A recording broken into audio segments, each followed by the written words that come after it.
साथियों, मैं Deep Singh, founder member और नेशनल काउंसिल मेंबर आम आदमी पार्टी जम्मू से। तो साथियों, पिछले वीडियो में हमने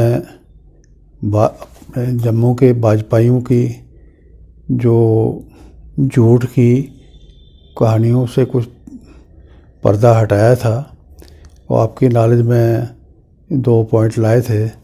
तो आज उसी सिलसिले में मज़ीद मैं चाहता हूं कि वो बाकी जो चीज़ें हैं वो भी आपके नोटिस में लाई जाएं। तो आपको पता है साथियों, यहाँ मुबारक मंडी से बाऊ फोर्ट तक एक गंडोला प्रोजेक्ट सुनने में आया है, तैयार पड़ा हुआ है। गंडोला प्रोजेक्ट, अगर जैसा मैंने पहले आपको बताया कि अगर ये तवी पे जो झील थी वो हर की पौड़ी के उस साइड बनती, सिदरा तक पानी होता झील का, तो उसके ऊपर से जो गंडोला था उसकी खूबसूरती में और 4 चांद लग सकते थे, जो अब इनकी मेहरबानी की वजह से वो सारा तहस तहस हो गया है। अभी आपने देखा कि जो गंडोला प्रोजेक्ट, उसमें करोड़ों रुपया सरकार का उसमें इन्वेस्ट हो चुका है। तो 1.5 साल पहले एक ट्रायल इन्होंने किया। उस ट्रायल में वो डिफेक्टिव ट्रायल था, उसमें कई मज़दूर बेचारे अपनी जान से हाथ धो बैठे। उसके बाद में इन्होंने कहा इंक्वायरी करवाएंगे, उससे उसका ऐसे करेंगे वैसे करेंगे। तो साथियों, इन्होंने सारा बड़ी चालाकी से, बड़ी बेईमानी से वो सारा हश अप करके उस इंक्वायरी वगैरह का, वो गरीब लोग मारे के उनका किसी इन लोगों के साथ कैसे वो अपना जद्दोजहद चलाते। तो हुआ ये कि उसमें उसके बाद 1.5 साल के बाद ये ट्रायल इसलिए किया गया था कि उसकी इनागोरेशन इन्होंने फिक्स कर रखी थी। तो अगर ट्रायल डिफेक्टिव हुआ तो वो तो 15 दिन 20 दिन में चेक करके 1 महीने में दोबारा से इनागोरेशन फिक्स की जा सकती थी। तो आप देख रहे हैं कि 1.5 साल से लगातार इस मसले पर ये लोग खामोश हैं। उस गंडोला की बात ना ये बेईमान लोग कर रहे हैं, ना यहाँ के भाजपाई बोल रहे हैं, और ना ही हमारे जम्मू निवासी अपनी ज़ुबान खोलने के लिए तैयार हैं। तो इतनी इस किस्म की लापरवाही साथियों, जम्मू निवासी भी किसी हद तक खुद जिम्मेवार कहे जा सकते हैं। तो ऐसे में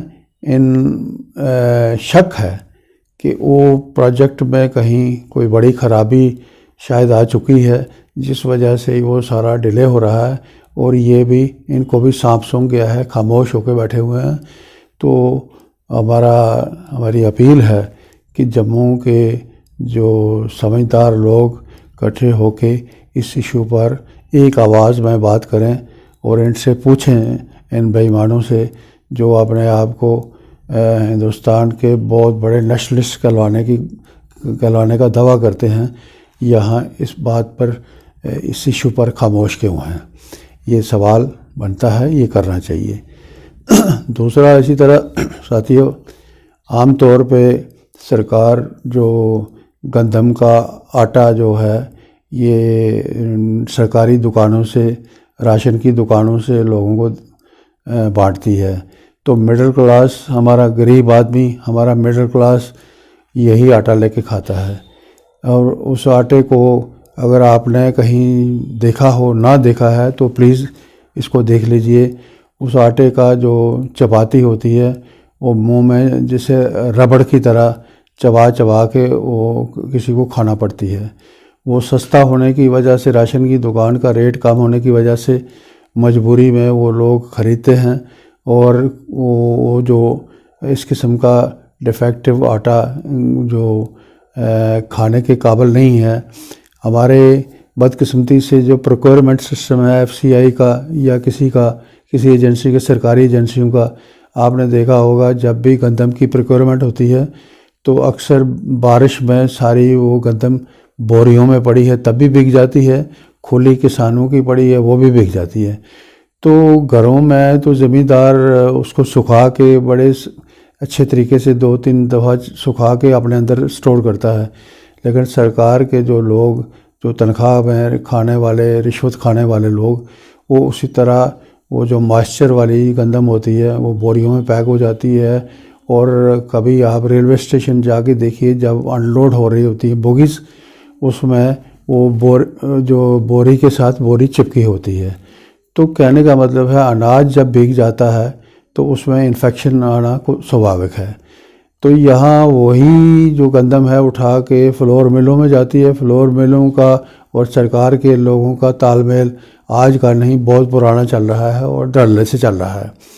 ऐसे में वहाँ से वो इन्फेक्टेड गंदम पीस के और सफ़ेद गुत्थियाँ, देखिए चालाकी क्या है, सफ़ेद फ्रेश कपड़ा लेके सफ़ेद गुत्थी में वो इन्फेक्टेड आटा भर के तो लोगों में बांटा जाता है। तो एक तरफ हमारा हेल्थ केयर की क्या खस्ता हालत है वो भी आपके सामने है। एक आदमी के लिए, एक मिडिल क्लास आदमी के लिए आज की डेट में इलाज कराना बहुत महंगा हो चुका है। तो एक गरीब आदमी, एक मिडिल क्लास आदमी, अगर ये इन्फेक्टेड आटा कि अगर सरकार हो या अगर वाजपेयी हैं, वाजपेयियों ने ये तमाशा लगा, वाजपेयी खुद इसके हिस्सेदार हैं। हमारे जो कांग्रेस के भाई हैं वो भी इसी में शामिल रहे हैं, इस गंदे खेल में। अगर अच्छा होता कि एक जो भी वहाँ से आटा फ्लोर मिलों से निकलता है वो किसी स्टैंडर्ड लेबॉर्ट्री से टेस्टेड हो, टेस्ट होने के बाद उसकी स्टैंप के बाद वो लोगों में बढ़ा जाए, ताकि वो लोग उसमें लिखा जाए कि कोई भी इसको कहीं चेक करा सकता है। तो ये खाने वाली चीज़ है, इससे इसको बिल्कुल साफ़ सुथरा होना चाहिए।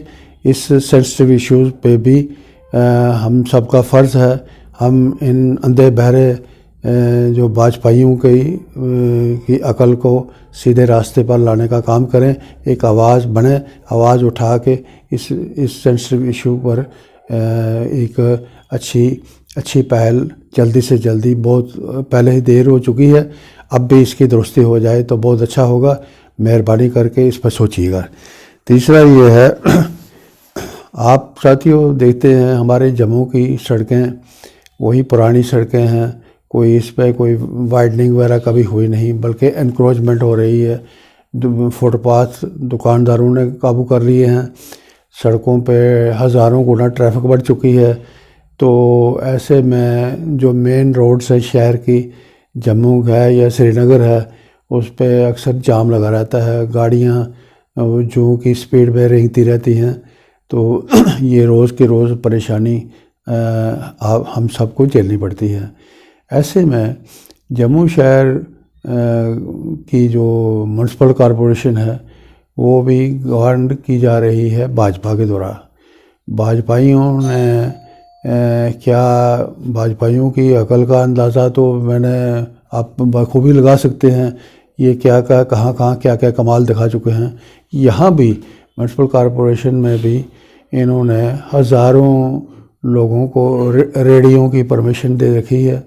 वो रेडियाँ मेन रोड पे 10-10 फुट, एक रेडी खड़ी होने से 10 फुट जो जगह है सड़क की वो ऑक्यूपाई हो जाती है। तो ऐसे में अगर कोई गरीब लोग वहाँ यूपी बिहार से आते हैं, यहाँ के लोकल ठेकेदार उनके आगे सबलेट करके वो रेडियाँ चलवाते हैं। तो ऐसे में अगर गरीब आदमी का गुज़र का कोई तरीका सरकार बनाए, अगर इस कीमत पे ना बनाए कि बाकी हज़ारों शहरियों के लिए मुसीबत का घर बन जाए। तो ऐसे में साथियों ये चीज़ पहले यहाँ 2-3 साल पहले आईजी ट्रैफिक आए थे बसंत राथ जी, उन्होंने बड़ी मेहनत करके ये जम्मू और श्रीनगर शहरों की ट्रैफिक को स्ट्रीमलाइन किया था। उनके जाने के बाद आज सिचुएशन वैसी की वैसी है। कोई वीआईपी मूवमेंट जब होती है वहाँ पुलिस वाले जाके उनको कहते हैं 2-4 घंटे के लिए दाएं बाएं घुस जाओ, उसके बाद वो फिर बाहर आ जाते हैं। तो ये एक बड़ा मसला है, इसमें भी वाजपेयी खामोश हैं, वाजपेयी वाकई इसमें सीधे तौर पे ज़िम्मेवार हैं। तो इन सारी चीज़ों के लिए सब कुछ देखते हुए वाजपेयियों को बार बार इनके झांसों में फंसने से बचें और मेहरबानी करके इसका एक ऑप्शन आम आदमी पार्टी ज़रूर हो सकती है। आम आदमी पार्टी का एक साफ़ सुथरा बिगनिंग है, साफ़ सुथरी परफॉर्मेंस है और इसके जो नेता हैं अरविंद केजरीवाल जी और मनीष सिसोदिया साहब, ये दोनों बिल्कुल ऑनेस्ट और कॉम्पिटेंट लोग हैं और इन्होंने अपने काम का लोहा काम करके बनवाया है।